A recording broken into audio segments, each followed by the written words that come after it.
नमस्कार, मी प्राध्यापक मिलिंद गायकवाड. यश अकॅडमीमध्ये आपलं मनपूर्वक स्वागत.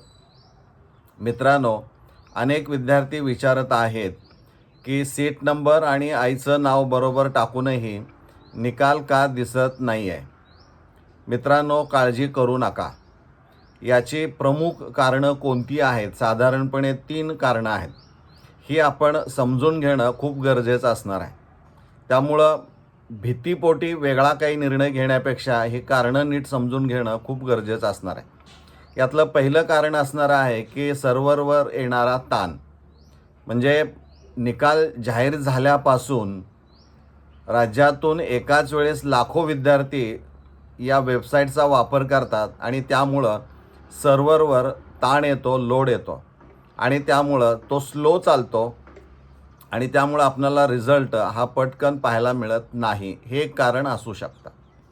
दुसरं कारण काय असणार आहे, तर अर्जावरील आईच्या नावातील स्पेलिंग एकदा तपासून घेणं गरजेचं आहे.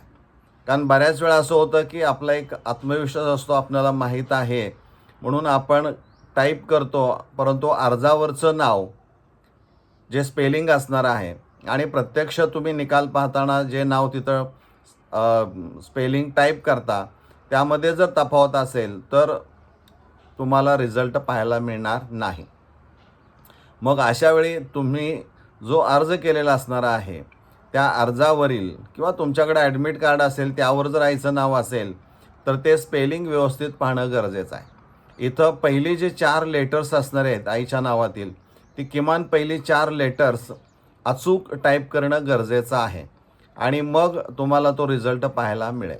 हे दुसरं कारण असू शकेल. तिसरं सगळ्यात महत्त्वाचं कारण आहे.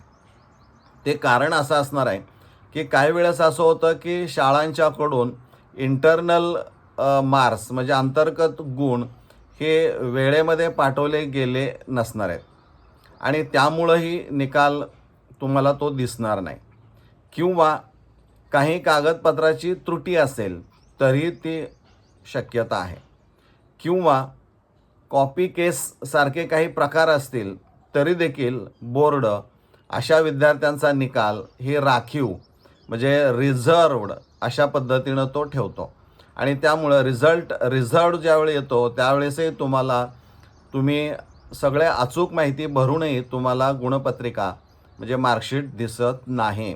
मग वारंवार असं होत असेल तर मग काय करायचं, तर आपल्या शाळेशी संपर्क साधायचा. तिथं जे मुख्याध्यापक असणारे आहेत किंवा क्लार्क असणारे आहेत त्यांना जाऊन भेटून ही तक्रार सांगायची आणि मग ते तुम्हाला सगळ्या गोष्टी स्पष्ट सांगतील काय वस्तुस्थिती आहे आणि त्याप्रमाणे तुम्हाला योग्य ते निर्णय घेता येतील. म्हणजे इथं या गोष्टी सीट नंबर आणि आईचं बरोबर नाव ह्या दोन्ही गोष्टी टाकूनही जर निकाल दिसत नसेल तर याची कारणं तुम्हाला माहीत असायला पाहिजेत. कोणत्याही प्रकारची भीती बाळगता कामा नये. जर दिसत नसेल तर नसेल, ठीक आहे. काहीतरी कारणं असणारे आहेत, तांत्रिक बाबी पण त्याच्यामध्ये येऊ शकतात. त्यामुळं काळजी करण्याचं कोणतंही कारण नाही. मित्रांनो, निकाल व्यवस्थित पहा, कारण एकाच वेळी लाखो विद्यार्थी हे पाहत असल्यामुळं निकाल सहजासहजी तो दिसत नाही, सर्व्हर डाऊन होतो आणि म्हणून घाबरण्याचं काही याच्यामध्ये कारण नाही. त्यामुळे ही एक नवीन माहिती तुमच्यासाठी गरजेची वाटली म्हणून हा व्हिडिओ काढलेला आहे. आपण इथं थांबूया. धन्यवाद.